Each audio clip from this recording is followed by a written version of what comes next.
Siapa sangka, seorang pekerja migran sepertiku, yang datang ke negeri orang dengan hanya bermodal doa, akan dinikahi oleh majikanku sendiri, seorang pria Afrika yang selama ini hanya kulayani dengan sepenuh hati. Bukan hanya itu, mahar pernikahanku mencapai angka fantastis, 75 miliar rupiah. Namun, di malam pertama pernikahan kami, aku justru dibuat terdiam, tak percaya akan permintaan tak biasa darinya. Namaku Ayu. Aku lahir di sebuah desa terpencil di dataran sejuta bintang, sebuah tempat yang kalau malam lampunya temaram, dan suara jangkrik lebih keras dari televisi tetangga. Usiaku 25 tahun sekarang, tapi perjalanan hidupku terasa sudah seperti 50 tahun lamanya. Aku anak keempat dari 6 bersaudara. Ayahku petani serabutan. Ibuku hanya buruh cuci di rumah-rumah tetangga. Kami tinggal di rumah panggung dari kayu tua, dengan atap seng berkarat yang bocor tiap kali hujan turun.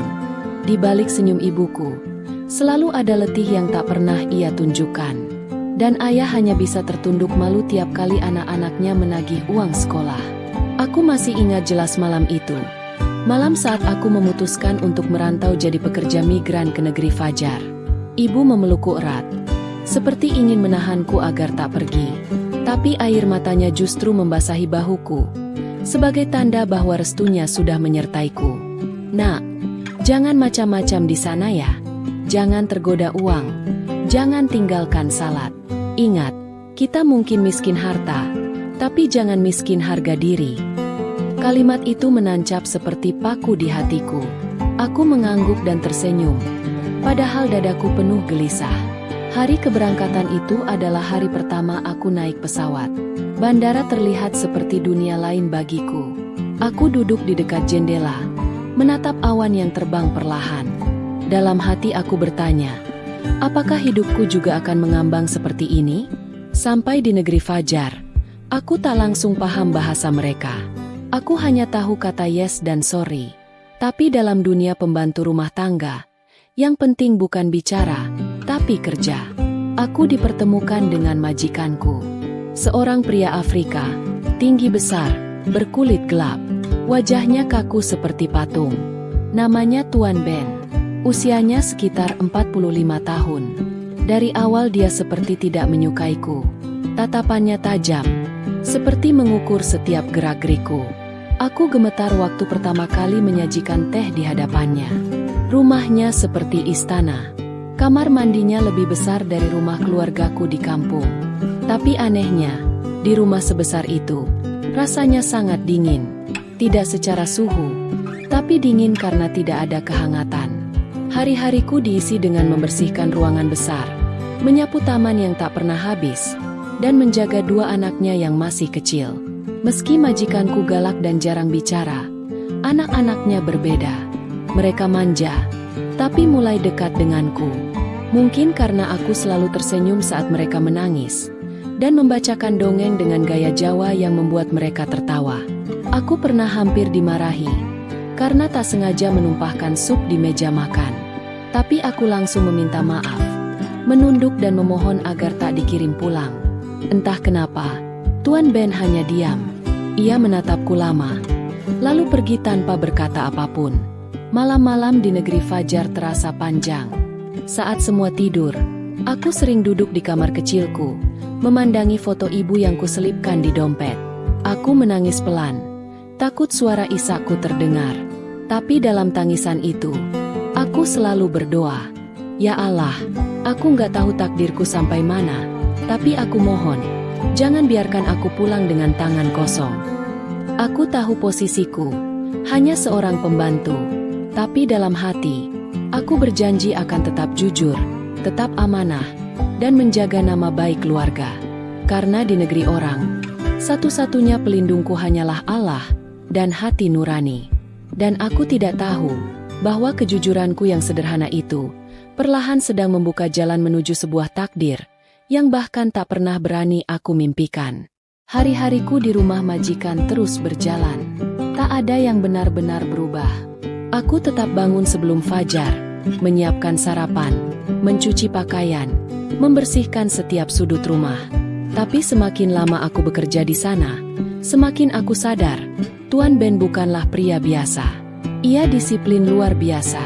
Semua harus rapi, teratur, sesuai waktunya. Bahkan cara meletakkan sendok pun ada ukurannya. Tapi ada satu hal yang lebih membuatku resah. Dia nyaris tidak pernah berbicara padaku, kecuali soal pekerjaan. Bahkan ketika aku melakukan semua dengan benar, tak ada ucapan terima kasih.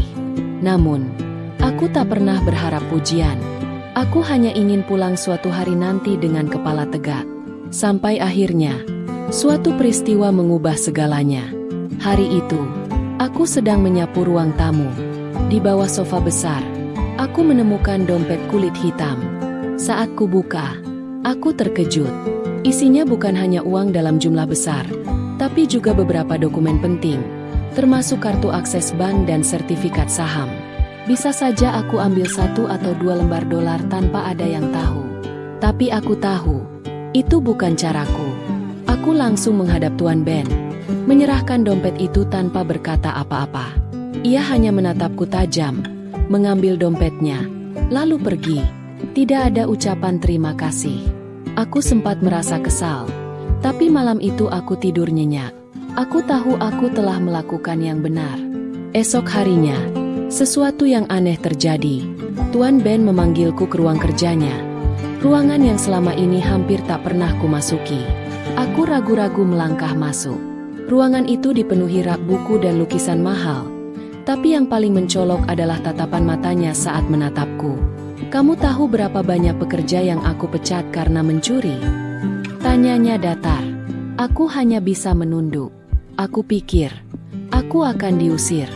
Tapi kamu bahkan tidak menyentuh 1 sen pun dari dompetku. Kenapa? Aku terdiam sejenak. Lalu ku jawab dengan suara pelan. Karena saya bekerja di sini, bukan untuk mengambil yang bukan milik saya. Saya hanya ingin membantu keluarga saya, Pak. Tuan Ben tidak menjawab. Ia hanya menatapku lama, lalu berkata, "Kamu bisa kembali bekerja." Hari-hari setelah itu terasa sedikit berbeda. Ia mulai menyapaku dengan pelan, kadang mengucapkan terima kasih, kadang bahkan bertanya apakah aku sudah makan. Bagiku, itu sudah seperti kejutan besar. Namun cobaan berikutnya datang lebih berat. Suatu malam, aku sedang menyiapkan makan malam saat anak bungsunya tiba-tiba demam tinggi. Aku yang pertama kali sadar. Aku peluk tubuh kecilnya yang menggigil, lalu tanpa pikir panjang, aku menggendongnya dan membawanya ke rumah sakit harapan bangsa terdekat, tanpa menunggu izin dari siapapun. Tuan Ben datang belakangan, saat ia melihat anaknya terbaring di ranjang rumah sakit, dan aku duduk di sampingnya. Aku pikir kali ini, aku benar-benar akan dimarahi habis-habisan. Tapi tidak, ia hanya berdiri di ambang pintu, memandangiku, dan menunduk pelan. Aku tahu, ia sedang menahan emosi, tapi bukan marah, melainkan sesuatu yang tak bisa kutafsirkan. Malam itu, setelah pulang dari rumah sakit, ia memanggilku lagi ke ruang kerjanya. "Kamu tidak menunggu perintah, tapi kamu menyelamatkan anakku. Terima kasih." Kalimat itu sederhana, tapi saat keluar dari mulutnya, rasanya seperti gempa di hatiku. Aku mulai menyadari, ada yang berubah. Ia mulai memperhatikanku. Ia menanyakan kabarku. Bahkan suatu hari, saat aku mengembalikan uang belanja yang bersisa tanpa aku tilep 1 koin pun, ia berkata, "Di dunia ini, kejujuran adalah harta paling mahal. Tapi kamu bahkan tidak sadar bahwa kamu memilikinya sejak hari pertama bekerja di sini." Aku terdiam. Kata-kata itu seperti pujian, tapi juga seperti ujian. Aku tidak tahu bahwa semua sikap jujur dan amanahku selama ini sedang dicatat oleh takdir, dan bahwa sebuah keputusan besar sedang tumbuh di hati seorang pria yang dulu kupikir hanya menganggapku bayangan. Dan aku semakin tidak tahu bahwa hidupku akan berubah total. Hari itu terasa seperti hari-hari biasanya. Aku menyapu taman belakang sambil sesekali menengok anak-anak majikanku yang bermain air. Matahari negeri fajar menyengat, tapi entah kenapa, hatiku terasa sejuk. Sudah hampir 3 tahun aku bekerja di sini, dan dalam waktu itu, aku perlahan mulai merasa bukan sekadar pembantu rumah tangga. Anak-anak memanggilku Mama Ayu dan Tuan Ben. Entah bagaimana caranya, mulai sering menatapku dengan cara yang tak lagi dingin. Tapi aku tak pernah menyangka semuanya akan berubah drastis pada malam itu. Seusai makan malam, saat anak-anak sudah tidur, dan aku hendak kembali ke kamar, salah satu pengawal rumah memanggilku. Tuan Ben ingin bicara. Sekarang, di ruang kerjanya. Aku terdiam sejenak. Setiap kali aku dipanggil ke ruang itu, perasaanku selalu campur aduk. Tapi malam itu entah kenapa aku merasa berbeda. Jantungku berdetak lebih cepat. Aku mengetuk pelan pintu ruang kerjanya. Suaranya terdengar dari dalam. Masuk. Ruangan itu remang. Hanya ada satu lampu di atas meja.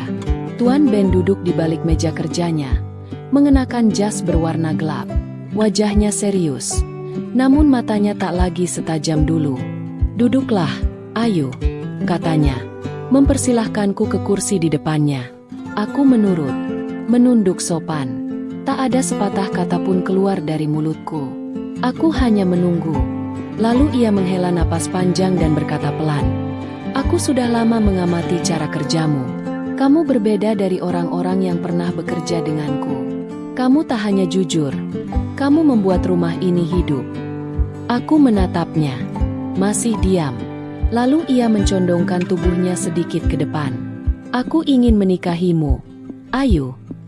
Dunia seakan berhenti berputar. Aku membeku di tempat. Mataku membelalak. Mulutku setengah terbuka.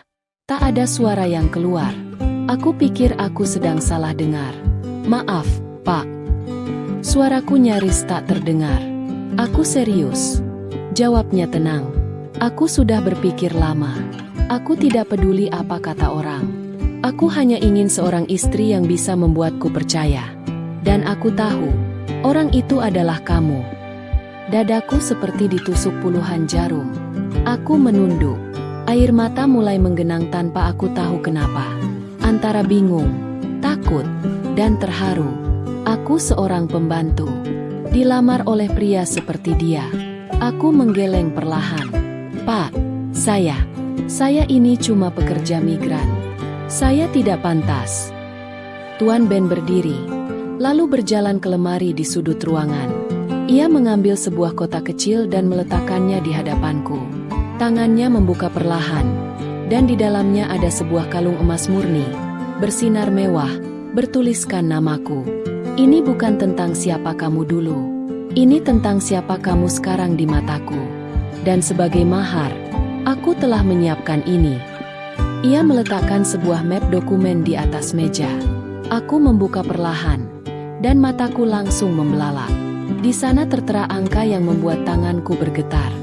3.500.000.000 naira, setara dengan 75 miliar rupiah. Uang ini akan sepenuhnya atas namamu. Aku tidak ingin kamu merasa rendah. Aku ingin kamu tahu bahwa kamu layak. Aku langsung menangis. Tubuhku gemetar. Aku tidak bisa menerima ini begitu saja. Aku minta waktu.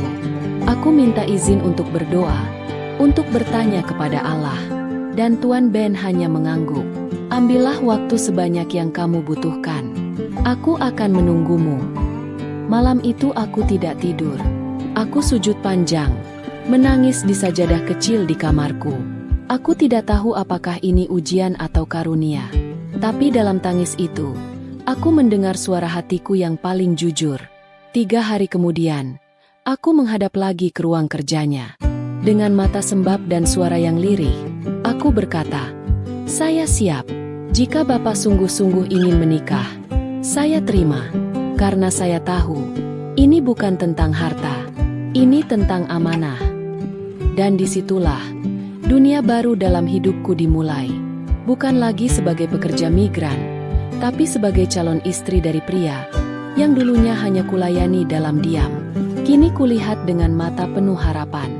Hari itu, akhirnya datang. Langit negeri Fajar tampak berbeda pagi itu, seolah menyambut takdir baru yang akan kubuka.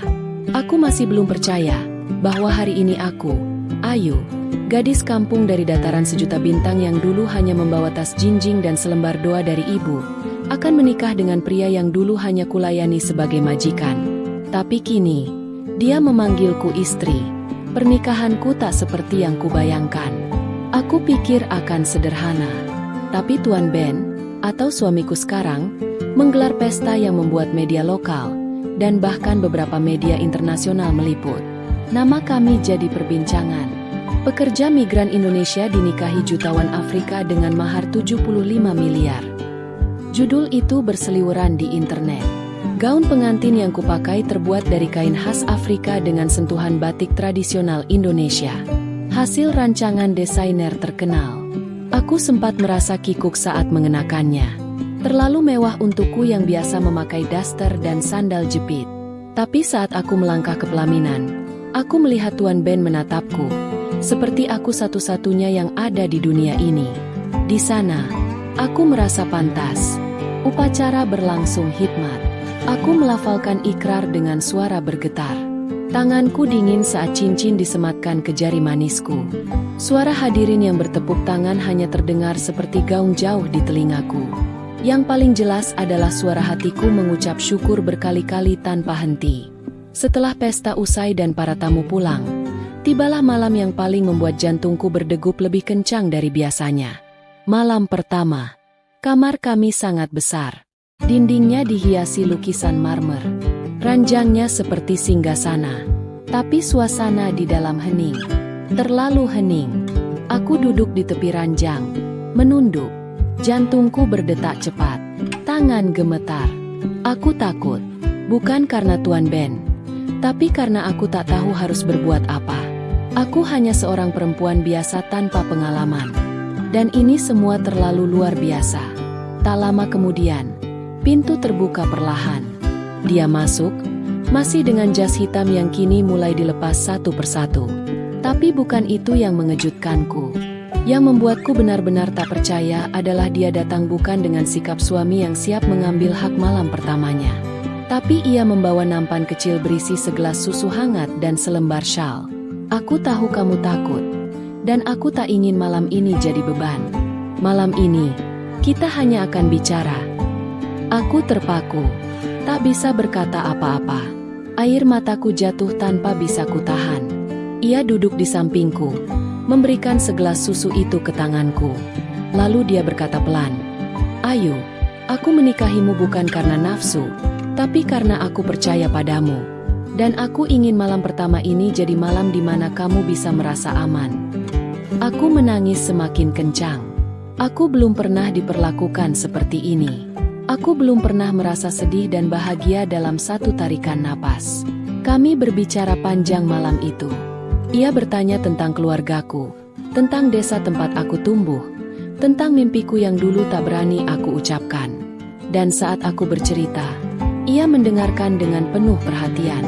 Tak satu pun kalimatnya membuatku merasa kecil sampai akhirnya aku tertidur dalam pelukannya.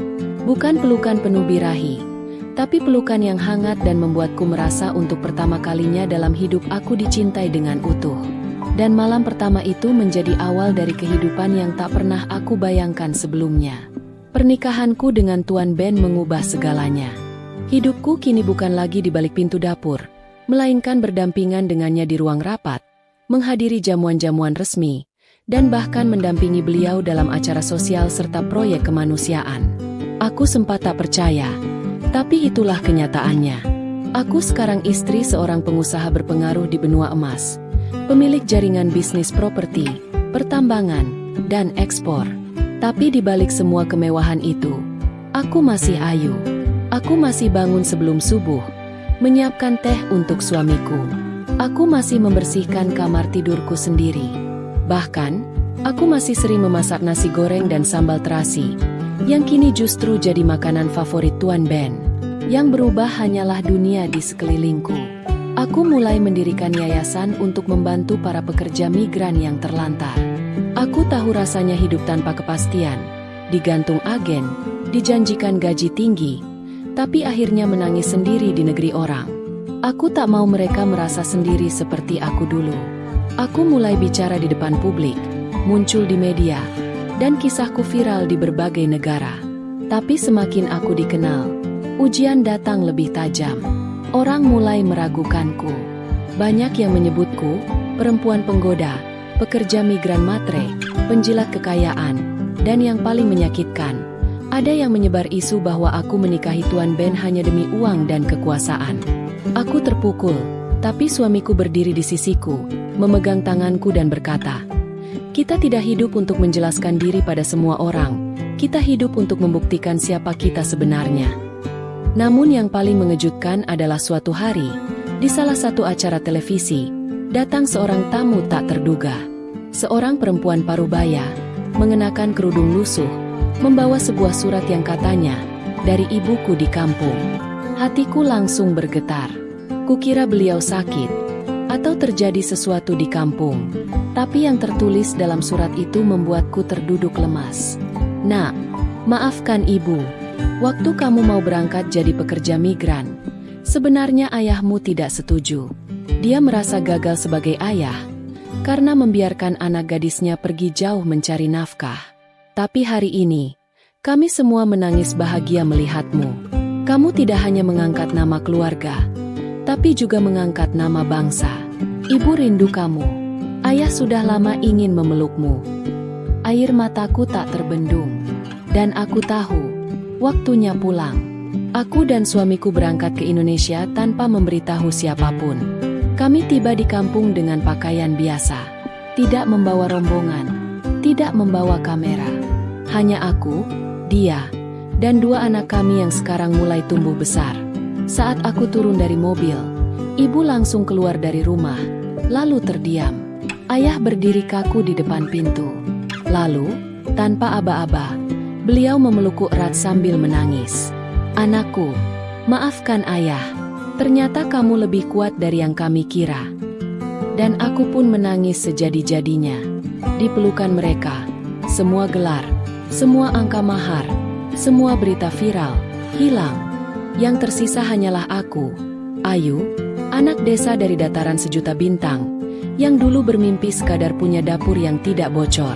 Kini, aku memiliki segalanya. Tapi yang paling kubanggakan bukan rumah besar, bukan uang miliaran, bukan gelar istri jutawan. Yang paling kubanggakan adalah aku tetap menjadi Ayu yang dulu, yang menjaga kejujuran, yang setia pada amanah, dan yang percaya bahwa satu langkah tulus bisa mengubah takdir siapa saja. Dan jika kau bertanya, apa yang paling indah dari semua ini? Jawabanku, saat aku menutup mata malam ini, aku tahu bahwa semua ini bukan mimpi. Ini nyata. Ini hidupku. Dan aku akan terus menulis bab baru dalam kisah ini, dengan cinta, dengan iman, dan dengan nama baik, yang tak akan pernah kulepaskan. Nasihat pembelajaran. Kejujuran dan integritas adalah permata paling berharga yang dapat mengubah takdir seseorang, bahkan di tengah ketidakpastian. Kekayaan sejati bukanlah materi, melainkan kemampuan untuk tetap menjaga nilai-nilai diri dan menggunakannya untuk kebaikan bersama.